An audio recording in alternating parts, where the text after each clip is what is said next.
12 signs na ginagamit ka ni Lord para maging blessing sa ibang tao. Una, natural na lumalapit sa iyo ang mga taong may pinagdaraanan. Ikaw yung madalas lapitan kapag may problema. Hindi dahil wala silang ibang choice, kundi dahil may kapayapaan silang nararamdaman kapag kausap ka. May mga taong nakakahinga ng maluwag dahil lang sa presensya mo. Pangalawa, dumaan ka na sa malalalim at masasakit na karanasan, yung mga sugat, pagkatalo at luha na pinagdaanan mo ay hindi para sirain ka, madalas ginagamit yun ni Lord para magkaroon ka ng karunungan at pag-unawa na maibabahagi mo sa iba.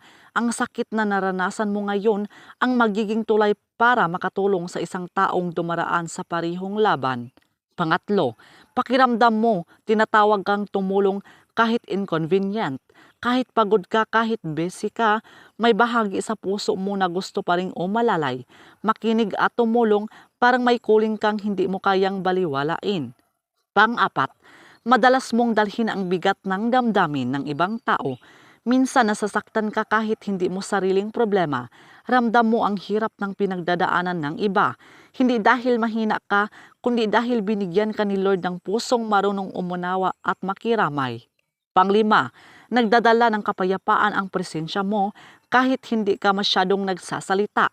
Hindi ka man perpekto sa mga salita, pero kapag kasama ka ng mga tao, gumagaan ang pakiramdam nila, na humuhupa ang kanilang pag-aalala, at minsan sapat na ang presensya mo para maramdaman nilang hindi sila nag-iisa at hindi iyon aksidente, may dahilan kung bakit ka inilagay ni Lord sa buhay nila.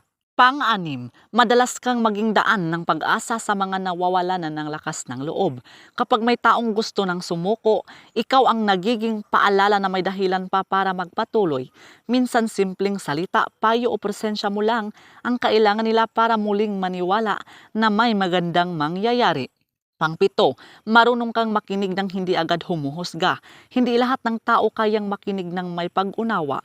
Kapag may lumalapit sa iyo, nararamdaman nilang ligtas silang magbahagi ng kanilang nararamdaman dahil alam nilang hindi mo sila agad kukutyain o hahatulan.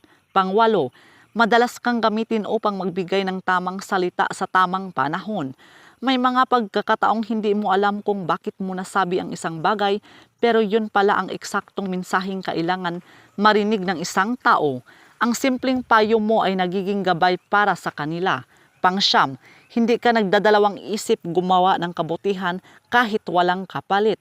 Tumutulong ka hindi para mapansin o mapuri. Masaya ka nang makita na gumaan ang sitwasyon ng iba.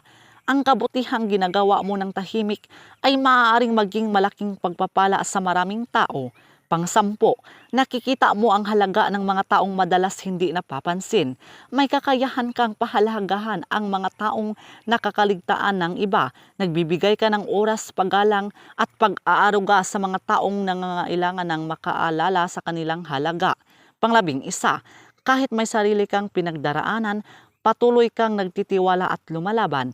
Ang buhay mo mismo ay nagiging inspirasyon sa iba. Kapag nakikita nilang hindi ka sumusuko sa gitna ng pagsubok, nagkakaroon sila ng lakas ng loob na harapin din ang kanilang mga hamon. Pang-12, madalas kang ilagay ni Lord sa tamang lugar sa tamang panahon.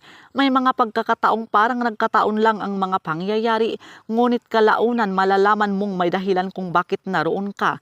Ang simpleng pagdating mo, pakikinig mo o pagtulong mo ay nagiging sagot sa panalangin ng isang tao. So yun lang po mga kaibigan. So please do subscribe and hit the notification bell para ma-update po kayo sa susunod na mga videos. Maraming salamat.